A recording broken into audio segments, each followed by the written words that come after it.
Hi, ദാമ്പത്യ ജീവിതത്തിൽ ഞാൻ ഒറ്റപ്പെട്ടു പോയി എന്ന ഒരു ഫീലിംഗ് അനുഭവിക്കുന്നുണ്ടോ? അതുപോലെ തന്നെ എൻ്റെ വിലപ്പെട്ട സമയം മൊബൈൽ കവർന്നെടുത്തു എന്ന് തോന്നുന്നുണ്ടോ? എന്നാൽ ഈ വീഡിയോ കൃത്യമായി കാണൂ. ഇന്നത്തെ ടോപ്പിക് എന്ന് പറയുന്നത് അത് തന്നെയാണ്. ദാമ്പത്യ ജീവിതത്തിൽ എങ്ങനെയാണ് മൊബൈൽ ഫോൺ നെഗറ്റീവായി ഇൻഫ്ലുവൻസ് ചെയ്യുന്നത്. അങ്ങനെയാണെങ്കിൽ നാം എന്താണ് ചെയ്യേണ്ടത്? ഒരു പക്ഷേ അങ്ങനെ നെഗറ്റീവായി ഇൻഫ്ലുവൻസ് ചെയ്യുന്നുണ്ടെങ്കിൽ നാം എന്താണ് ചെയ്യേണ്ടത്? അപ്പോൾ ഏവർക്കും വിരാജ് സൊല്യൂഷൻ്റെ പുതിയ വീഡിയോയിലോട്ട് സ്വാഗതം.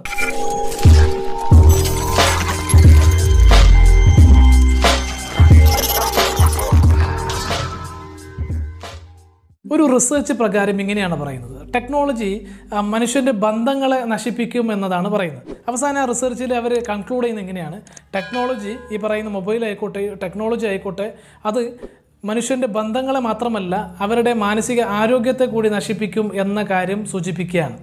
അപ്പോൾ ഇവിടെ ഈ വീഡിയോയിൽ വെച്ച് നമ്മൾ പറയാൻ ഉദ്ദേശിക്കുന്നത് ഈ നെഗറ്റീവായിട്ടുള്ള മൊബൈൽ എങ്ങനെ നെഗറ്റീവായി ഇൻഫ്ലുവൻസ് ചെയ്യുന്നുണ്ട്, അതിനെ ശരിപ്പെടുത്താൻ എന്തെല്ലാം കാര്യങ്ങൾ നമുക്ക് ചെയ്യാമെന്നതാണ്.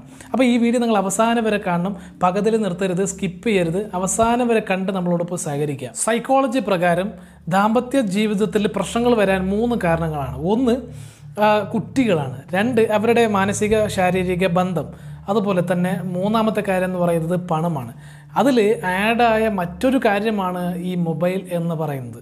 ദാമ്പത്യ ജീവിതത്തിൽ നമ്മൾ മനസ്സിലാക്കേണ്ട ചെറിയ ചെറിയ കാര്യങ്ങളുണ്ട്, നമ്മൾ അനുഭവിക്കേണ്ട ചെറിയ ചെറിയ കാര്യങ്ങളുണ്ട്. അത് മനസ്സിലാക്കാതെ, അതിനൊരു അവസരം കൊടുക്കാതെ സോഷ്യൽ മീഡിയ അധികമായി ഉപയോഗിക്കുക, അതുപോലെ തന്നെ വളരെ രസകരമായിട്ടുള്ള ചില നിമിഷങ്ങൾ, ആ നിമിഷങ്ങളെ നഷ്ടപ്പെടുത്തുക, അവിടെ പരസ്പരം ഫീലിംഗ് ഷെയർ ചെയ്യാതിരിക്കുക, ഭക്ഷണം കഴിക്കുന്ന സമയത്ത് നമ്മൾ സംസാരിക്കാതിരിക്കുക, മൊബൈൽ അമിതമായി ഉപയോഗിച്ചുകൊണ്ട് അതിൽ തന്നെ സമയം നമ്മൾ ചെലവാക്കുമ്പോൾ നമ്മുടെ ജീവിത പങ്കാളിക്ക് അവിടെ ഒരു നെഗ്ലക്റ്റ് ചെയ്ത ഒരു ഫീലിംഗ്, എന്നെ അവഗണിച്ചു എന്ന ഒരു ഫീലിംഗ് വരും. അത് ആദ്യം ഒരു ചെറിയ പെയിൻ ആണെങ്കിലും പിന്നീട് അത് വലിയൊരു പെയിനായി മാറി അവിടെ കൂടുതൽ ദേഷ്യപ്പെടാനും അതുപോലെ തന്നെ ഡിപ്രഷനിലേക്ക് പോകാനുള്ള സാധ്യത കൂടുതലാണ്. അവസാനം ഈ റിലേഷൻ തന്നെ വേണ്ട എന്ന് പറയുന്ന ഒരു സ്ഥിതിയിലേക്ക് അവർ മാറും.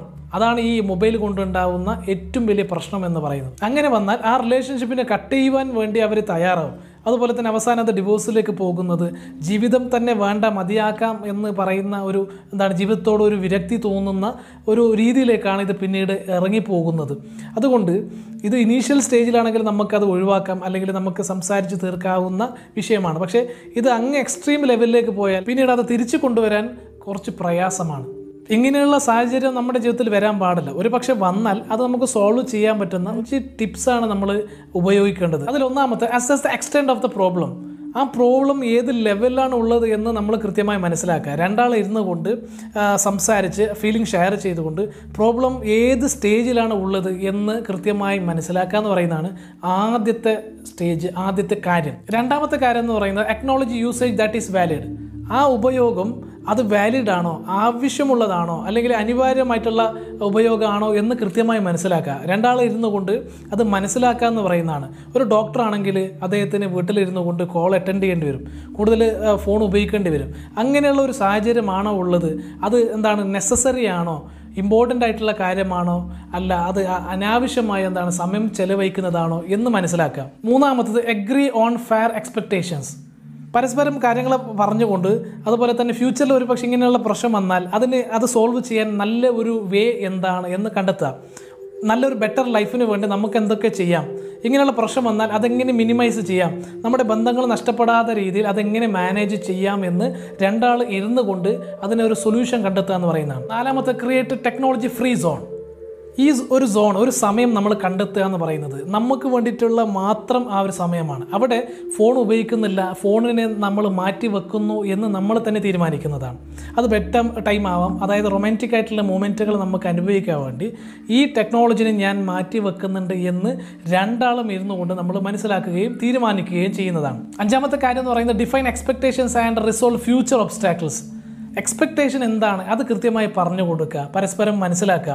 2, ഫ്യൂച്ചറിൽ ഇങ്ങനെ ഒരു ഒബ്സ്റ്റാക്കിൾ വന്നാൽ അതെങ്ങനെ സോൾവ് ചെയ്യും, ഏത് വേ ആണ് നമ്മൾ ഫോളോ ചെയ്യുന്നത്, നമ്മുടെ ബന്ധങ്ങൾ നഷ്ടപ്പെടാതെ, നമ്മുടെ ഫാമിലിക്ക് യാതൊരു ബുദ്ധിമുട്ട് വരാതെ എങ്ങനെ അത് നമുക്ക് സോൾവ് ചെയ്യാം.